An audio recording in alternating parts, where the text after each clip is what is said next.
Les fermes éoliennes, donc c'est plusieurs machines, donc ces éoliennes qui transforment le vent en énergie électrique. Donc on en réunit plusieurs au sein d'un parc. Et ensuite, on a comme problème de les contrôler. Donc c'est-à-dire on doit les bouger d'une certaine manière quand elles sont en opération pour produire le plus d'énergie. Et donc moi je travaille sur les algorithmes qui gèrent ce contrôle. Et je développe ces algorithmes à l'aide d'une technologie qui s'appelle l'apprentissage par renforcement. Quand j'ai commencé ma thèse, je pensais une éolienne, c'était une machine fixe. En fait, non, c'est une machine qui bouge de bien des manières, et c'est incroyable. Pour prendre quelques exemples, la machine peut tourner sur un axe horizontal, elle peut bouger sur un axe vertical, légèrement. Bon, c'est rarement utilisé, mais c'est possible. Les pales de l'éolienne peuvent également tourner sur elles-mêmes, et on peut également modifier la vitesse de rotation de la machine pour gérer ce qu'on produit en énergie. Et plus simplement, on peut l'éteindre, l'allumer ou l'éteindre, ce qui est une variable de contrôle.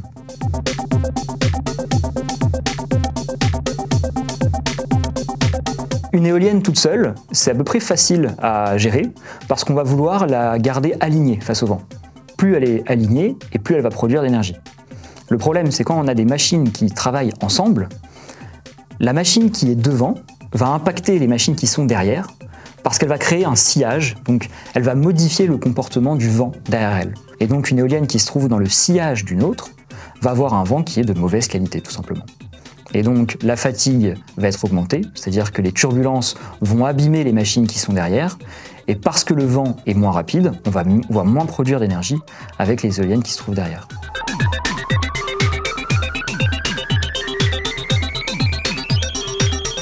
Il existe plein de manières différentes de contrôler les machines pour minimiser ces interactions.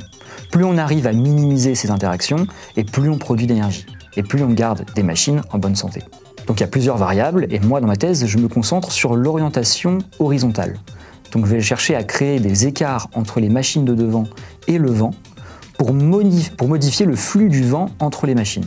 L'objectif de l'apprentissage par renforcement, c'est d'entraîner une machine à résoudre un problème sur la base d'une expérience. Donc au lieu de donner des solutions à la machine, dire pour ce problème, je veux que tu me donnes cette solution, on va laisser la machine faire son expérience, découvrir des solutions par elle-même, jusqu'à ce qu'elle trouve la bonne solution. Et pour guider cette machine vers la bonne solution, on lui donne seulement une récompense. Et donc la récompense pour une machine, c'est un nombre qui va être élevé quand elle atteint son objectif, ou un nombre qui va être petit ou même négatif quand elle n'y arrive pas. Et seulement avec cette manière de guider la machine, on va réussir à résoudre notre problème. La machine va apprendre à résoudre le problème.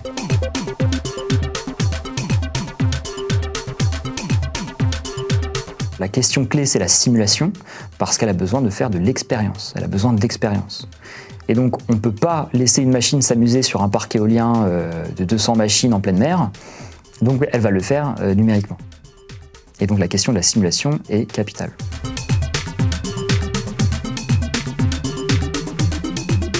L'apprentissage par renforcement, donc avant d'arriver sur l'éolien, c'est une technologie qui nous a permis de résoudre des problèmes qu'on n'a pas réussi à résoudre pendant très très longtemps.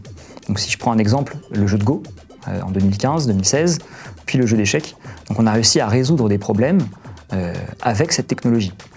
Pourquoi? Parce que la machine n'est pas guidée par des solutions humaines, elle est libre d'aller explorer les solutions qu'elle souhaite. La seule manière dont on la guide, c'est la récompense. C'est bien, c'est pas bien. Mais comment y arriver, on n'en sait rien. Et en suivant cette méthode d'apprentissage, on a réussi à résoudre des problèmes qu'on n'arrivait pas à résoudre avant. L'éolien, c'est un problème difficile à cause du vent qui change. Le vent, c'est quelque chose qu'on ne contrôle pas. On n'a pas de solution miracle contre ça. Et donc, l'objectif de l'apprentissage par renforcement, c'est de découvrir des solutions que nous ne sommes pas capables de découvrir seuls. Ça, c'est la première chose. Et la seconde, c'est que l'apprentissage par renforcement est capable de s'adapter à l'environnement.